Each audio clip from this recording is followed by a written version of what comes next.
Assalamualaikum warahmatullahi wabarakatuh. Sampurasun. Kumaha damang? Sateacana nepangkeun wasta pun Cecep Maulana Yusuf, pewakil ti Divisi Pendidikan Benderan Cagi 2002 hiji. Dina danget ayeuna cimkuring baris medar materi ngeunaan aksara Sunda. Pasti penasaran pan, naon sareng kumaha ari aksara Sunda teh.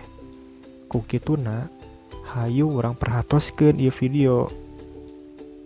Dina ieu pedaran aksara Sunda teh dibagi janten 4 bahasan, nyaeta aksara swara, aksara ngalagena, rarangken, sareng angka. Materi anu kahiji nyaeta ngeunaan aksara swara. Naon ari aksara swara teh? Aksara swara sok disebut oge aksara vokal. Vokalisasi dina basa Sunda sareng bahasa Indonesia tangtos benten. Naon bentena? Pami dina bahasa Indonesia aksara vokal aya 5 jumlahna teh. Nyaeta A, E, I, O, U. Upami dina bahasa Sunda aksara vokal teh jumlahna aya 7. Nyaeta A, E, I, O, U, E, sareng E. Tah dina ieu video tiasa katinggal kumaha nyerat aksara vokal dina aksara Sunda. Tah ieu aksara A, ieu aksara E, ieu aksara I, aksara O, aksara U, aksara E, sareng aksara E. Materi anu kadua nyaeta ngeunaan aksara ngalagena. Naon ari aksara ngalagena teh? Aksara ngalagena nyaeta aksara anu ngalambangkeun fonem konsonan tur sacara silabis ngabogaan sora vokal A. Jumlah aksara ngalagena dina aksara Sunda aya 23. Anu kabagi janten aksara ngalagena asli sareng aksara ngalagena serepan. Naon tah bedana? Anu kahiji aksara ngalagena asli nyaeta aksara anu memang geus aya samemehna sarta mangrupa turunan tina aksara Sunda samemehna. Aksarana aya Ka, Ga, Nga, Ca, Ja, Nya, Ta, Da, Na, Pa, Ba, Ma, Ya, Ra, La, Wa, Sa, Ha. Tah aksara ngalagena asli jumlahna aya 18. Sedengkeun aksara ngalagena serepan nyaeta aksara hasil serepan tina aksara Laten anu samemehna teu aya dina aksara Sunda. Aksarana teh aya Fa, Ko, Fa ngangge Vi, Sa ngangge X, Za. Tah kaayenakeun teh aya deui aksara anyar nyaeta Sya sareng Ha. Materi anu katilu nyaeta rarangken. Rarangken nyaeta lambang vokalisasi dina aksara Sunda anu fungsina pikeun ngarobah sora vokal atawa nambahan konsonan. Janten tiasa ngarobah sora vokal atawa nambahan konsonan. Dina ieu video dihaja rarangken teh dibagi janten 3 kelompok nyaeta rarangken di luhur, rarangken sajajar, sareng rarangken di handap. Tah ayeuna mah hayu urang tataan hiji-hiji. Anu kahiji rarangken di luhur nyaeta rarangken anu posisina di luhur aksara dasar atanapi aksara Sunda. Aya naon wae tah? Aya 5. Anu kahiji panghulu. Panghulu gunana pikeun ngarobah vokal A jadi vokal I. Tah tiasa ditinggal contona kumaha nyeratna sareng kumaha dibacana. Contona K ditambah panghulu dibaca Ki. Anu kadua pamepet. Tah ari pamepet mah gunana pikeun ngarobah vokal A janten E. Contona ieu saminya K ditambah pamepet dibacana Ke. Anu katilu paneuleung. Ari paneuleung mah gunana pikeun ngarobah vokal A jadi vokal E. Contona K ditambah paneuleung dibaca Ke. Anu kaopat aya panglayar. Panglayar mah gunana pikeun nambahan konsonan. Bentennya tadi mah antara panghulu, pamepet, paneuleung mah pikeun ngarobah vokal, pami panglayar pikeun nambahan konsonan. Gunana pikeun nambahan konsonan R dina aksara dasar.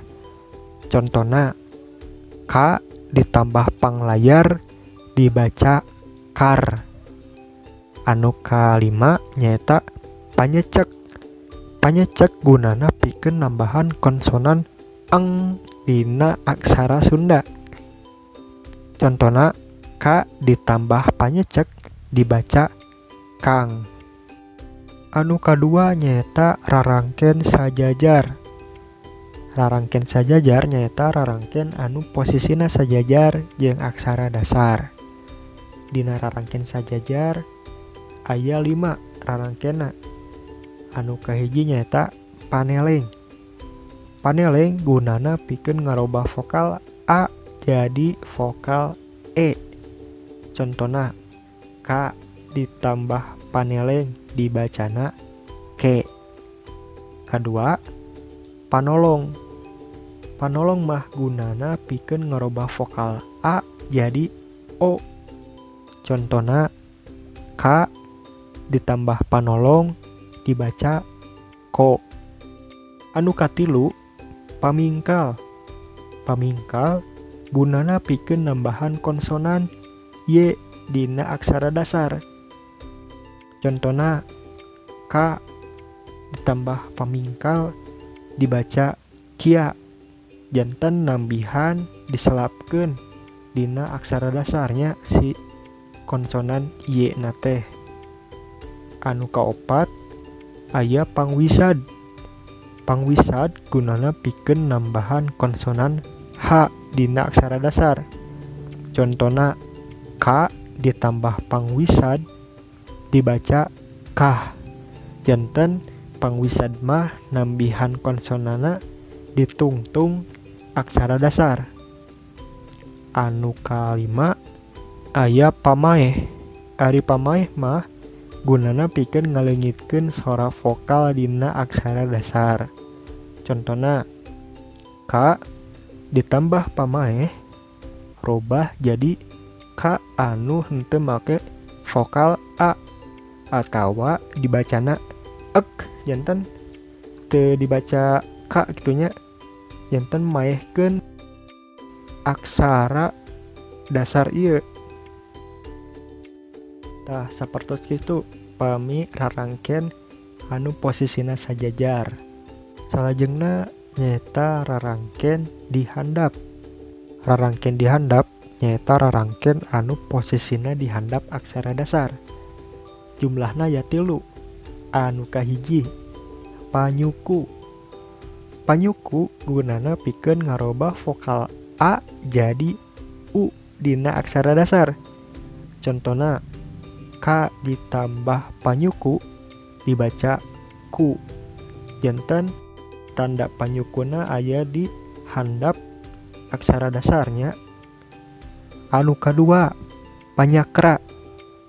Panyakra gunana pikeun nambahan konsonan Ra dina aksara dasar. Contona K ditambah panyakra dibacana Kra. Anu katilu nyaeta panyiku. Panyiku gunana pikeun nambahan konsonan L atau la gitunya dina aksara dasar. Contohna K ditambah panyiku dibacana kla. Materi anu pamungkas nyaeta angka. Tah dina aksara Sunda ge aya aksara angka anu referensina teh nyoko ka sistem aksara Arab. Tiasa katiten dina ieu video kumaha aksara angka dina aksara Sunda nyaeta timimiti 0, 1, 2, 3, 4, 5, 6, 7, 8, 9. Dina aksara angka aya sawatara angka atanapi aksarana anu mirip sareng aksara ngalagenna atanapi aksara vokal. Kukituna dina nuliskeunna ge aya aturanna nyaeta kudu ngagunakeun 2 gurat vertikal sapertos dina ieu video contohna nya. Upami tiasa disebat mah sapertos tanda kurung oge gitu, tapi bentukna atanapi wanguna nyaeta ngagurat. Ayeuna urang contohan hiji deui kumaha nyerat 1845 ku aksara Sunda. Sami sapertos tadi anu parantos dipedar, yen dina nuliskeun angka kedah ngagunakeun aturan nyaeta ayana gurat. Tah nulisna gurat 1, 8, 4, 5 ditutupan di ku gurat. Sapertos kitu nya. Nah, nyerat angka ku aksara Sunda. Sarengsena urang merhatoskeun materi, ayeuna urang langsung ka contoh atanapi prak-prakan kumaha nulis aksara Sunda. Di dieu simkuring baris masihan 2 contohnya. Anu kahiji kumaha nyerat atanapi nulis kecap anu henteu ngagunakeun rarangken, sareng anu kadua mah ngagunakeun rarangken. Anu kahiji contona kecap Bapa. Kumaha tah nyerat kecap Bapa ku aksara Sunda? Nyeratna nyeta aksara ba sareng aksara pa. Sakali deui nyeratna aksara ba sareng aksara pa, janten dibacana Bapa. Anu kadua nyaeta kecap sampe. Dina kecap sampe mah nyeratna teh kedah ngagunakeun rarangken. Kumaha nyeratna? Anu kahiji nyaeta aksara sa. Teras aksara ma. Ti dieu teu can rengse. Ieu aksara masih dibacana sama. Sangkan dibaca sam, dina aksara ma urang ngagunakeun rarangken pamaeh. Sakumaha anu parantos dipedar yen pamaeh teh pikeun ngaleungitkeun vokal a dina aksara dasar. Janten tiasa dibaca sam. Teras kumaha nyerat pe. Urang lajeng sarengsena sam lajeng aksara pa. Ti dieu masih dibacana sampa, teu can sampe. Sangkan janten sampe dina aksara pa urang tambihan rarangken paneuleung. Sangkan vokal a robih janten vokal e. Kukituna ieu atas rengsenya tiasa dibaca sampe. Sakitu tah contona mah mung 2. Mugia tiasa dipikahartos ku sadayana kumaha nyerat aksara Sunda, kumaha nyerat angka, sareng tiasa maham materi anu parantos dipedar tadi. Ayeuna mah urang ka pamungkas acara dina ieu video gitu. Nyata kuis aksara Sunda.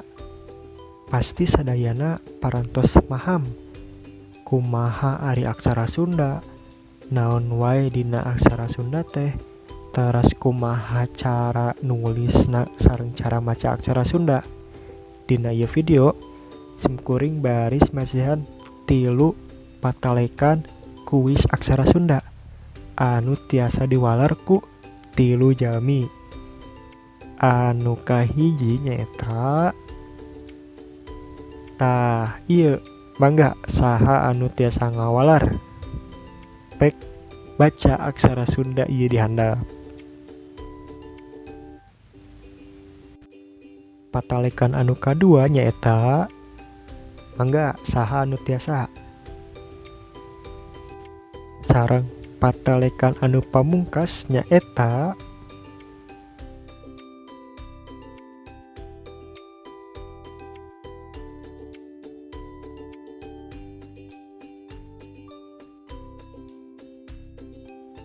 mung sakitu anu tiasa kapihatur.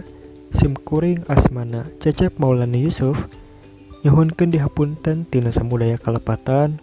Mugia ieu video teh tiasa mangpaat kanggo urang sadaya. Akhirul kalam, wassalamualaikum warahmatullahi wabarakatuh.